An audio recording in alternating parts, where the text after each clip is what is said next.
this is story and imagination and telling our pasts and predicting our futures. That's the magic of why we get into this business. I really wish I would have taken myself seriously as somebody who could make art earlier in my life. I didn't know anybody who made money creatively.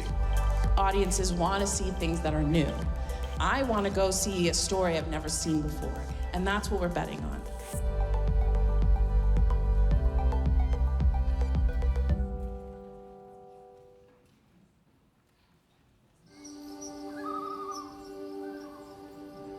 As you join us today, we encourage you to reflect on the land that you're on and its history. We're located on the treaty lands and territory of the Mississaugas of the Credit and the traditional territory of the Anishinaabe, the Wendat, and the Haudenosaunee. The territory is within the lands protected by the Dish with One Spoon Wampum Belt Covenant and is home to many First Nations, Inuit, and Métis people. We're grateful to work on this land.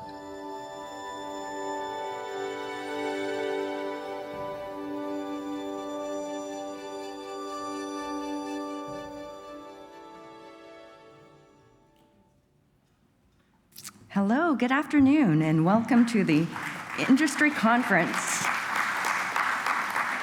at the 2024 Toronto International Film Festival, presented by Rogers. My name is Jane Kim, and I'm the producer of industry programming at TIFF.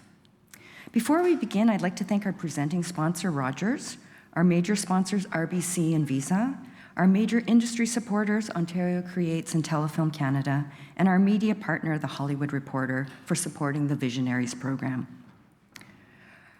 It's with great pleasure to introduce this session, Visionaries, Malala Yousafzai.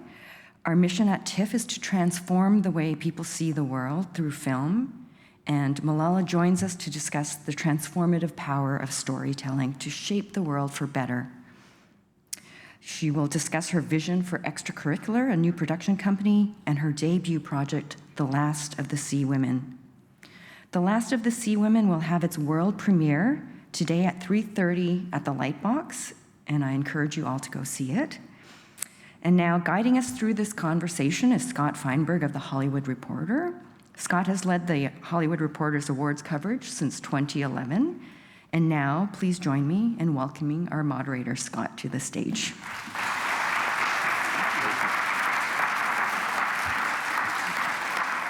Good afternoon, everyone. I am so thrilled to be here today and to have the opportunity to reconnect with one of the most remarkable young women in the world.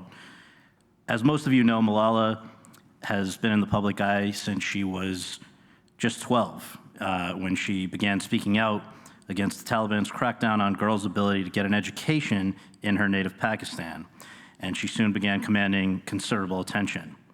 Then on October 9th, 2012, when she was just 15, tragedy struck. She was coming home from school when a member of the Taliban boarded the bus she was on, asked for her by name, and shot her point blank. She was rushed to England, where she made a miraculous recovery. But most miraculously of all, this incident not only failed to silence Malala, it motivated her to fight harder than ever for the causes in which she believes.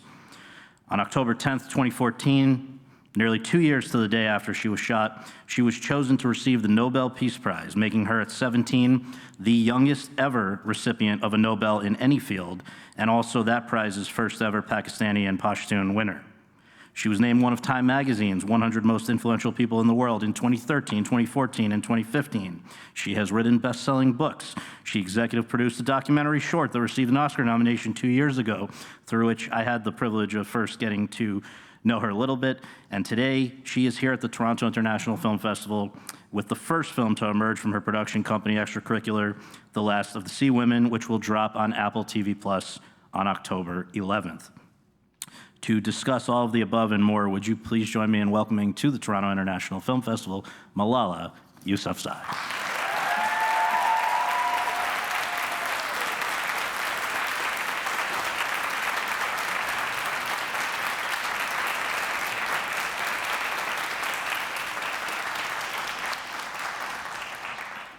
Welcome. So I understand that we were just chatting. It's not your first time in Toronto. You are familiar with this city.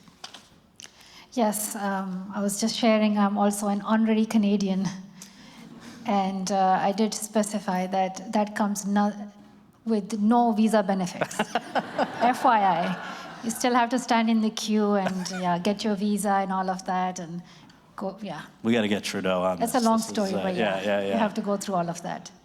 Well, for anyone, I want to, obviously, this is the film festival. You're here with a major milestone for your film company and a film that we want everybody to check out. But I want to go back before film was even a thought or working in film. And if you can just remind people what it was that at such a young age made you think, I have an important voice to share, and I want to speak out about things that are important to me. If just for, I think many of us know, but for those who maybe are younger or don't know or whatever, just a little background about how you first found your voice. So I grew up in the north of Pakistan in a very beautiful valley, and growing up I knew that girls had challenges and access to education, and I was actually one of the lucky ones to get a chance to go to school. But I was not expecting it to get worse, that we would ever be in a situation where extremists, armed, would start imposing restrictions on women and girls in access to education and other work opportunities. They banned women from going to the markets. They eventually banned girls' education as well. And those extremists were the Taliban. And they were in Swat Valley from 2007 till 2009. There were many military operations. And I was only 11 years old at that time. And I remember the day when I woke up one morning and I realized that it was real. Girls' education was actually banned. We could no longer go to school. I remember the days when my brothers would pack their school bags and go off to school, while as a girl, I had to stay. And this was the story of thousands of girls in Swat Valley, that they could not go to school. At that time, I wanted to do something. I wanted to speak out. And of course, at age 11, you don't have any training to be an activist. All I had was my story. And I was one of the lucky girls because I had a supportive father and a supportive family who never stopped me from speaking out. There were many girls who wanted to speak out, but their families won't allow them to do that. And in my activism, actually, storytelling was the main part. Journalists were interviewing me for the newspapers, for the local television, for the national television, and at the same time we were participating in peace protests. We were going to these local press clubs and trying to raise awareness. And there was one critical moment, of course I was blogging for the BBC and I was speaking to international media as well. And there was this one time, and that was one of the darkest days, because that was when the school ban was imposed. A journalist from the New York Times met us in a different city in Peshawar, and he said that he wants to make a documentary about the story of a girl in Swat Valley, and he said if I would be able to do that. And I remember just like walking with my dad after that conversation and discussing with him that we should do it. My dad was like, what if it's risky? The Taliban are in control. What would they do if they see the documentary? I said, no, we have to tell our story, because the future ahead was dark. A future without an education is very dark for women and girls, and a future without these opportunities is something that I did not want for myself. So I said that it's better that we speak up now. I cannot imagine living my life like this forever. So we said yes, and that documentary was recorded. So documentary, or you can call it like filmmaking, has been a key part of the activism that I have been doing, and it has been a key part of storytelling. And of course, I have been so lucky that I survived, I completed my education, I am doing this activism, I have my own foundation. I wanted to use this storytelling and platforms for that, like filmmaking, like documentary making, like TV shows making, to be able to help other young people and women to reflect on the world as they see it. It is amazing to think that it was documentary before almost anyone out in the, or helped to introduce you initially to the rest of the world. I also just want to do a quick follow-up, because your name, Malala, has a meaning with a little bit of relevance to all this as well. What does Malala mean? Malala is a Pashto word, and it means grief-stricken, or sad. So the meaning is not that good, but I would say that it's the grief for the injustices in the world and the eagerness to change that, the willingness to change that. But Malala is also the name of this Afghan Pashtun folk hero. In history, she's known to have participated in the Second Anglo-Afghan War when the Afghan soldiers were about to give up and leave the battlefield. She went on top of a mountain and said poetic verses that motivated the soldiers to come back and fight that battle. And so this is the folk story that we have been passed along, and that's like the only name people talk about when people talk about those Afghan wars. The voice of this young woman, this girl who gave up her life for freedom. That was a different war. I think now we are fighting a different battle to ensure that girls have access to opportunities, they can choose their own future, and they can follow what they want. So you have said that prior to the incident in 2012, you had not been a big reader. You were not particularly excited to I mean, it doesn't mean you weren't interested in storytelling, but we weren't rushing to pick up books. We just didn't have that many books. Right. In our school, we just had school textbooks and very thick science and Urdu literature and all of those books, English books. But other than that, I could not imagine having access to a library where I can go and read Oliver Twist or read Matilda or any other book like that. So I think once I started meeting some journalists, they started gifting me books. So I thought I had a whole library. It was only 8 books. But when I moved to the UK, I realized that libraries were such a big part of schools, and there are libraries in the local community as well. So, reading has been so important to me. I think reading can help us learn, but also find these incredible stories, and again, bring them to the screen as well. There's so much there.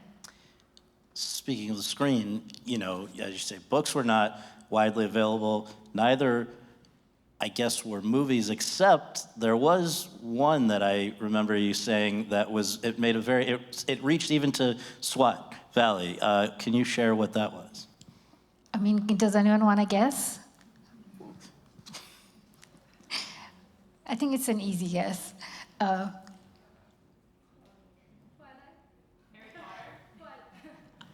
Those are also true. I think the first one that reached us was Titanic. You have to go years and years back. Yes, it was Titanic. My mom, my dad, the whole street, everybody was watching that, and yeah, it was the first movie that I ever saw in my life. And even there, it was provoking debate about why Jack couldn't have gotten on the raft, right? Exactly. It was also discussed in Swat Valley, right? Yeah. But the idea that screen entertainment, whether it's film, TV, that this had the power to not just entertain, but to build bridges and improve understanding among different people. I mean, one of the things that I remember you saying was that as a young girl growing up in Pakistan, you were consuming Bollywood films from India and exposed to different things and really got into it, right? So I guess was that kind of one of the early lessons that maybe in some ways this is a way the best vehicle to communicate, to expose people to things they don't already know? I have seen so many Bollywood movies. There's not a song that I just don't know. There's not a movie that I haven't heard of or seen. And I watched a lot of Indian TV dramas as well, like soap operas. And how long could a soap opera be? 8 to 9 years. And it's an episode every day. It was a very long story that, they die and then they're reborn and reappear. So, but again, I was committed and I never gave up. I really connected with the female characters in many ways. You would see a character and how she would make decisions for herself. Was she submitting? Was she accepting the oppression, or was she standing up? In what ways? And you would have to make a decision, like, do I want to be like that character? Do I not want to be like her? And oftentimes, you are trying to be like that main character. So it's so much focused on like women and their lives, at home and in the community, and often at work as well, and how they're just fighting these battles each and every day with themselves, with their families, with society, and you learn like a lot from it. A lot also like the opposite way of like, I don't want to do that. I don't want that happen to me. I don't want that to be normalized. But again, and Bollywood movies are like so entertaining. There are always, I was discussing this with somebody the other day, that Bollywood movies are 2 to 3 hours long, but they have songs, like really good songs. And I think those songs are like intervals that you could just relax, take a break, get a cup of tea, and really just reflect on like, okay, what this movie is about. But so many entertaining songs that just make you want to dance. Like in the middle of the movie, they're like, okay, let's add a nice song. So as your personal profile grew as you got older, it must have been kind of a through the looking glass kind of thing, because there were documentaries now being made, not even just about your initial activism, but your whole life story. I remember there was this Davis Guggenheim one, he named me Malala a few years ago, and many others. But the idea that you yourself would want to be involved with the making and promotion of movies that were important to you, I think the first example of this was Stranger at the Gate and Joyland, kind of more or less at the same time. And I wonder if you can talk about, this is pre your own production company, or at least the movies existed before your own production company. What led you to get involved with those projects, and what was your experience with them, just in terms of making you interested in perhaps continuing or to increase your involvement with this business? Yes, I remember the times when Davis Guggenheim was following me with his camera and asking me so many questions, but that was a long time ago, I think almost 10 years ago. And when I started working on this production company, I was looking at different projects that were happening and how I could begin by supporting them as an executive producer. Joyland stood out because it was written and directed by this amazing Pakistani director, and it was telling a very important story in a very powerful way. He shows a family from Lahore in just one house and a few characters, but those characters have a long story behind them. They're touching so many big, important topics, and I think it raises so much awareness about the lives of women in those houses, and so many quiet ways in which they are suffering inside, and there's just silence, like nobody can talk about it, nobody can address it. I thought that this was an important film. Also, it was, I think, the first Pakistani film to be shortlisted for the Oscars as well. So I was so honored to be part of it, and it won the Independent Spirit Award as well. So it was like a hooray moment. We were so happy. And Stranger at the Gate, again, a very powerful short documentary that is available on YouTube as well. And it tells the story of I think a former U.S. Navy, person who thinks that, who has a very different perspective of, immigrants and Muslims in the U.S. And, he decides to attack a local Muslim, the Islamic Center, until the time when he actually gets inside and tries to familiarize himself with that place, and he realizes that the Muslim people, what he was told or what he thought they were, are not like that, and they're just like him. They're like normal people, who make delicious food, and they tell stories, and they have same families and same day-to-day lives as them. And it was actually a woman, Bibi, who completely changed his point of view. So I don't want to give too many spoilers, but it's a very powerful documentary that got nominated for the Oscars as well. So that's how I started the production work last year. So I wanted to just ask you what your first impressions were as you were thrown into the deep end with that movie. My beat is covering the entertainment industry awards scene. You were there at the Oscar nominees luncheon. You were there, and by the way, meeting Tom Cruise there. You were moderating Q&As with Michelle Yeoh. You were at the Oscars itself, and I just wonder for you what you made of as you began to spend more time in and around Hollywood, just of the place, the people, and the potential to do more there with what you want to do. So I had done many interviews, and I had traveled a lot, and I had done so much work for the advocacy that I do for girls' education. This was a very different place. But it was amazing. Like, you would be at a place, and again, who's beside you? Tom Cruise. Like, who's on your right? Michelle Yeoh. So it was fascinating at the same time, and you see them as like normal people, but then at the same time, you're like, well, I need to pinch myself. Is this real? So it was a great learning experience, and I think you realize that it's so important to bring more stories to our screens. I wanted to do this work on the production company because what you realize is that in this space, it's oftentimes like, even for like somebody like Michelle Yeoh, they're some of like the first ones to get into that space. And it's, so we still need more representation. We need more women, more people of color to get the opportunity to tell their stories, and more Muslim people as well to tell their stories. I think storytelling can really help us change perspectives in a way that a lot of other things can't. I think it takes time, but it's that human-to-human connection that can help us see the world in a more human way. I think it's sort of that shared humanity that we need to share. And as far as your own production company, Extracurricular, once that got off the ground, what was the kind of specific mission of what you guys want to focus on, and how then did it come to be this ongoing relationship with Apple TV+, which has got quite a reach?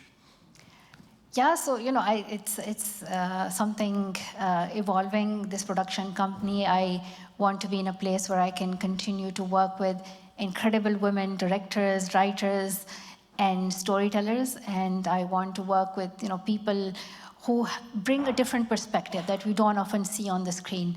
So we partner with Apple because Apple has same values, and we talk about the importance of the people who we are connecting with through these documentaries or TV shows. We talk about the message that we are conveying, and we also talk about the entertainment and the fun side of it, that it can help people have moments of joy and make people laugh and bring people together.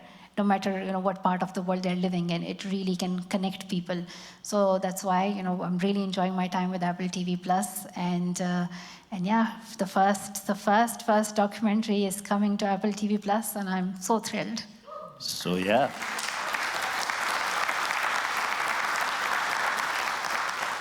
Why is it called Extracurricular? Again, school, work, extracurricular, it's all part of education. Yeah, somebody asked me, they're like, oh, so now you're doing something outside education. I was like, no, wait a second. Extracurricular things are still part of education. Right. So I'm still on that track. Now, you're very busy. You're doing all kinds. We mentioned some of the many things you do. You also travel a ton and speak a ton about all kinds of things and to all kinds of people. On a day-to-day basis, how would you describe your involvement, the things that you choose to focus on for Extracurricular? Are you scouting which movies you guys want to pursue partnerships with? Is it more once those are found, I don't want to put words in your mouth. What are the... All of that, I think, yeah. All of that. It's new ideas, new books, new documentaries, new scripted TV shows, and there are some projects already in the process, and we jump in and we say we're here to assist, and we collaborate with Apple as well. And so it's more a collaborative approach, and then we see how far we can take it. And I know there's multiple projects, like at all very good production companies, always being juggled at the same time. The first one, as we've said, Last of the Sea Women is here, but I know you've also been involved with other things that I think are also with Apple. So like, for instance, there's another documentary, Bread and Roses, which you are an EP on, along with Jennifer Lawrence and her producing partner, Justine Chirachi. And I guess are there some things that are within extracurricular and some things that are outside that you will still be involved with, or how does that work? Bread and Roses is also a part of extracurricular, and I'm so honored to be part of this documentary because it shares the stories of 3 Afghan women since the fall of Afghanistan to the Taliban. And these women began to record their lives on their cell phones. And they show you how their lives are gradually changing because of these new restrictions that the Taliban are imposing.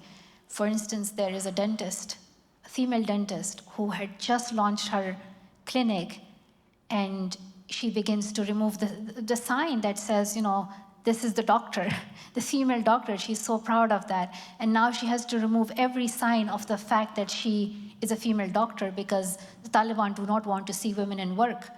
And so many women who had dreams of teaching and doing different jobs, and they just have to imagine a future where they're not able to do that. I think it's a systematic oppression that the Taliban are imposing. They are issuing new decrees and edicts, further limiting women from work, from education. And Afghanistan is the only country in the world that does not allow girls to complete their education beyond grade 6. It's shocking that we could live in this time right now and just like accept it and allow it to happen. Again, we're pushing countries to take a stance, and there is a lot of campaign going on through the Afghan female activists and different organizations who are coming together. And there are also countries who are stepping up to hold the Taliban to account. Of course, we need to do more in the international law system, including a campaign around gender apartheid to say that the Taliban must be held accountable, and those countries who are normalizing their relationships with the Taliban should also be held accountable, as complicit. So we need more pressure, and I hope that this documentary, Bread and Roses, can help people see what exactly we're talking about. Like, you can see headlines, you can hear me talk about, it's a systematic oppression, it's so difficult. But when you see the lives of these 3 women change, you fully understand what it means for a woman to be oppressed, what it means for a woman to lose her future, and what does it mean for a girl to not to be able to go to school again. So that's Bread and Roses, which people will be able to see on Apple soon. The Last of the Sea Women, which is directed by Sue Kim, is about this type of female diver, Henyos, who are primarily operating off of South Korea, an island there where it involves diving for sea life that you can then sell. It's been around for centuries. Men tried it. They couldn't keep up with the women. No, they couldn't. But it is a threatened profession in a bunch of different ways. How did you first learn about this story, and how early on did you get involved with The Last of the Sea Women? So we announced our partnership with Apple, I think 3 or 4 years ago, and this was one of the first few ideas that we were exploring. And when I heard from Sue Kim about this documentary that she wants to do about the Henyo, or the Sea Women, we call it, I was so excited. I said, we have to make this, firstly because I was so shocked that I did not know about this story. We talk about girls and women and activism and all of that, and I said, why don't we know about the stories of women who are thriving and who are, who have such unique stories that, we need to know this. There are very few societies in the world that are matriarchal. So the Henyo is one of those matriarchal societies in the world where women are actually the breadwinners, and they lead the community, and they work in a very cooperative way. They go into the ocean, they are free divers, they don't use any extra oxygen support. They can hold their breath for 2 to 3 minutes under the water, and they are basically harvesting the sea life, and they do it in a very sustainable way. There's so much you learn from them, how they have a relationship with the ocean. They know how to protect it, they know how to coexist with it. And there's, of course, more to the story. In the documentary, you learn about how climate change is impacting their lives. You learn about how the contaminated, treated water from Japan will be eventually impacting the ocean life as well, and eventually their lives, and their next generation as well. You also learn that a lot of these women are in their 60s, 70s, and 80s, and some are in their 90s, still doing the job, but they could be the last ones. So, we also show how there are some young Henyo, the young sea women who are taking interest in this, and they're more like the TikTok generation, who are doing the sea diving and making TikTok videos. And they're super cool. So, there's that hope that this story will inspire more of them to protect this. And I love I love so much about this documentary. I mean, I can talk more about it. So. Well, I wondered, we see in the documentary that, these are people living very humble lives. They're not traveling all that much. It was a huge deal when one of them goes to speak in Europe at a conference about the threat that they're now living under because of wastewater from Fukushima that's now being put back into the ocean, all kinds of stuff like that. I wondered, though, because they don't get out of their area very often, have you had an opportunity to actually meet any of the Henyo yet? Yeah, 2 of them are here, yes, at really? TIFF. Wow. And they are so amazing and so joyful, kind, so warm, and I already was in love with them when I saw them in the documentary, but meeting them in person was a completely surreal experience. Yes, and I remember, how one of them actually decides to go to Switzerland, Geneva, to speak to the UN officials, and she, wants to raise awareness about what is happening, and raise awareness about the protection of sea life. And as an activist, you realize that there's so much that you could relate to when you see them as an activist as well. And it's that sense of solidarity, but at the same time, that sense of loneliness as well that you see. And you're sitting in that conference room giving 2 minutes remarks, and you wonder if these 2 minutes will ever change somebody's mind or push somebody to make a different decision, or how long would it take? Would they make a decision in 2 days, 2 years, or 20 years? But I really appreciate their strength and their courage for doing that. And they also were participating in the protests in South Korea as well, together with different NGOs and other young activists to make a strong case. And there's one Henyo, she was I think 90 to 92 years old. She was unstoppable. When she opens her mouth, that's when you realize oh, I see an activist. She was do something. What are you guys waiting for? Yes, protect the environment. What's your excuse? So when I looked at her, I said, at 27, what's my excuse, right? Well, I hope we can close with just a few kind of big picture questions. To begin with, I know that one of your childhood heroes was the first Pakistani female Prime Minister, Benazir Bhutto. It may not have been a coincidence that you went to the same college at Oxford that she did, that you wore her scarf during your speech at the UN, that you acknowledged her during your Nobel acceptance speech, and we could keep going on. So it does beg the question, are you at all interested in following in her footsteps into politics, elected office yourself? I mean, right now I'm a producer, so I don't know how I can make that connection right now. My my dream was to become a prime minister when I was 11 years old, and I was talking about the situation in Swat Valley.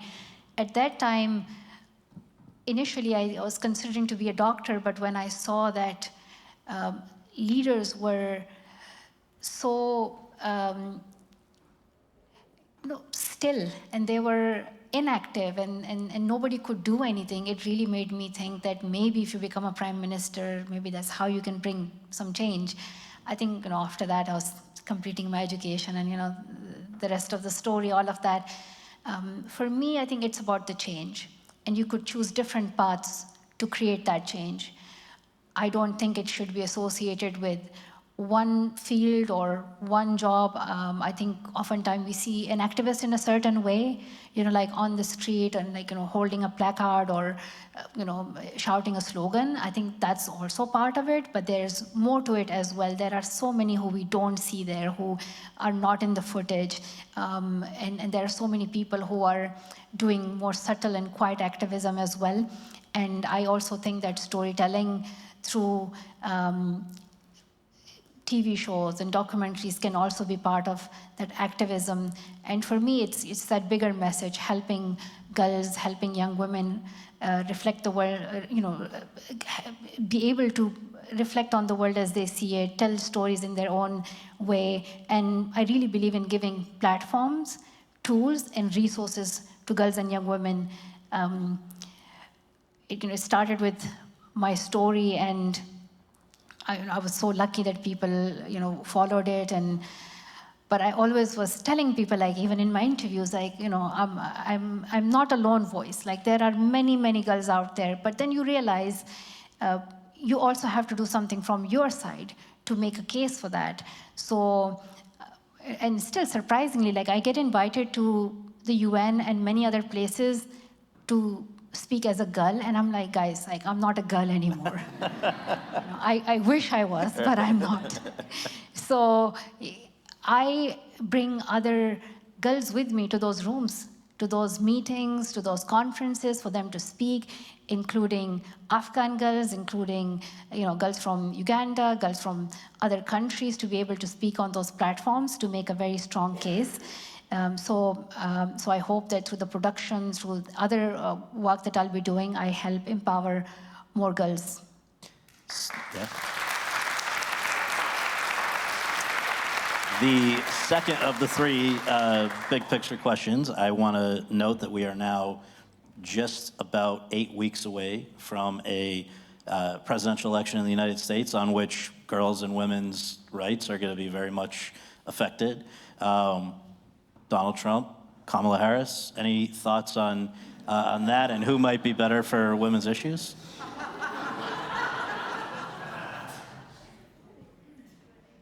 I mean, it's such an easy question. I thought you were going to ask me hard questions. I wanted to just tee it up here for you, whatever you might want to say about I think it's one of those questions where just go listen to both, and you will find the answer. One is clearly telling you that they will take away rights from women, and one is telling you that they want to protect. So, go Kamala Harris, go.